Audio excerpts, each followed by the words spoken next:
Hello friends, welcome to Surya kitchen. இன்றைக்கி நம்ம கிச்சனில் செய்ய போகிற ரெசிபி பாசிப்பருப்பு கத்திரிக்காய் கடையல்.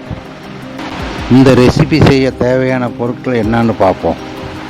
ஃபஸ்ட்டு இப்போ வேக வைக்கிறதுக்கு மட்டும் என்னென்ன தேவையான பொருட்கள்னு பார்த்துடலாம். இன்றைக்கி நான் கத்திரிக்காய் எடுத்திருக்கேன். கத்திரிக்காய் ஒரு 150 கிராம் கத்திரிக்காய் எடுத்திருக்கேன். அது இந்த மாதிரி கட் பண்ணி தண்ணியில் போட்டிருக்கேன். 50 கிராம் அளவுக்கு பாசிப்பருப்பு எடுத்து நல்லா கழுவி ஒரு அடுப்பில் கடாய் வச்சு நல்லா பொறுன்னு வறுத்து ஒரு மிக்சர் ஜாரில் மாற்றி பருப்பாக அரைச்சி வச்சுருக்கேன். மேலும் ஒரு தக்காளி, நல்லா கழிஞ்ச தக்காளியை கட் பண்ணி வச்சுருக்கேன். ஒரு 5 சின்ன வெங்காயம், 3 வெள்ளை பூண்டு, ஒரு பச்சை மிளகாய், தேவையான அளவு உப்பு, பெருங்காயத்தூள்,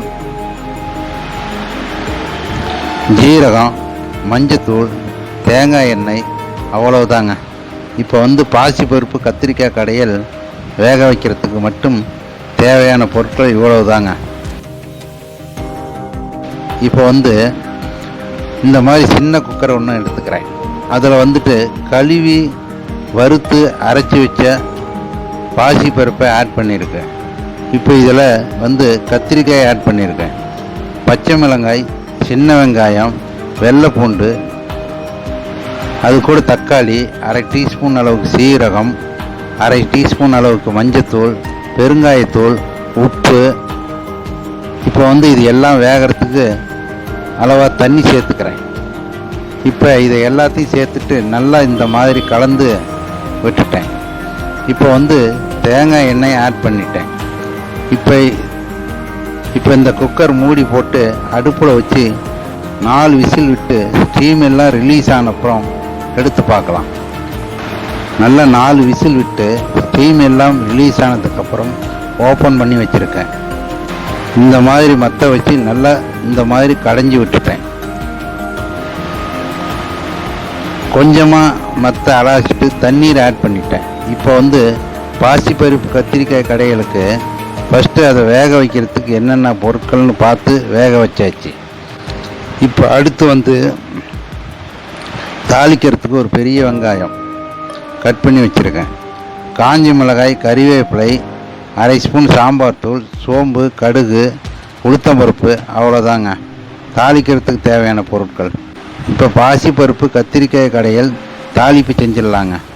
இப்போ கடாய் வச்சு 2 ஸ்பூன் அளவுக்கு ஆயில் ஆட் பண்ணிட்டேன். ஆயில் லைட்டாக சூடானதும் சோம்பு, கடுகு, உளுத்தம்பருப்பு 3 ஆட் பண்ணிட்டேன். கடுகு பொரிஞ்சு வர டைமில் நான் கட் பண்ணி வச்சுருக்கக்கூடிய பெரிய வெங்காயமும் ஆட் பண்ணிட்டேன். அது கூடவே கறிவேப்பிலையை ஆட் பண்ணிட்டேன். காஞ்ச மிளகாய். இப்போ இது எல்லாமே சேர்த்துட்டு நல்லா இந்த மாதிரி ஆயிலில் வதக்கி விட்டுட்டேன். வெங்காயம் கொஞ்சம் கண்ணாடி பதத்துக்கு வதங்கணும். ஃபஸ்ட்டு லோ ஃப்ளேமில் வச்சுட்டு ஒரு அரை ஸ்பூன் சாம்பார் தூள் ஆட் பண்ணிட்டேன். சாம்பார் தூள் ஆட் பண்ணிவிட்டு நல்லா கலந்து விட்டாச்சு. இப்போ நாம் இதில் கடைஞ்சி வச்சுருக்கக்கூடிய கடையில் ஆட் பண்ணிவிட்டு அப்படியே அலாசிட்டு தண்ணீர் ஆட் பண்ணிக்கலாம். இப்போ இது எல்லாம் சேர்த்துட்டு நல்லா இந்த மாதிரி கலந்து விட்டுடுங்க.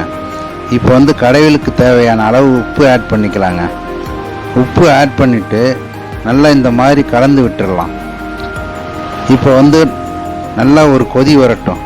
பாருங்கள், நல்லா இந்த மாதிரி ஒரு கொதி சூடான பாசிப்பருப்பு கத்திரிக்காய் கடையில் ரெடி ஆகிடுச்சுங்க. இது இட்லி தோசைக்கு பார்த்தீங்கன்னா செம டேஸ்ட்டாக இருக்கும். அதே மாதிரி நம்ம சாதத்துக்கு கூட வச்சு சாப்பிட்லாம். இந்த ரெசிபியை உங்கள் வீட்டு கிச்சனில் மறக்காமல் ட்ரை பண்ணி பாருங்கள். ட்ரை பண்ணி பார்த்து பிடிச்சிருந்துச்சின்னா எங்கள் சூர்யா கிச்சன் சேனலை லைக் பண்ணுங்கள், கமெண்ட் பண்ணுங்கள், சப்ஸ்கிரைப் பண்ணுங்கள். அப்படியே இருக்கக்கூடிய பெல் ஐக்கானையும் ப்ரெஸ் பண்ணிடுங்க. அப்போ தான் நாங்கள் போடுற ஒவ்வொரு வீடியோவும் உங்களுக்கு உடனுக்குடனே சேரும். இந்த வீடியோ உங்களுக்கு பிடிச்சிருந்தா ஷேர் பண்ணுங்கள். தேங்க்யூ. நன்றி.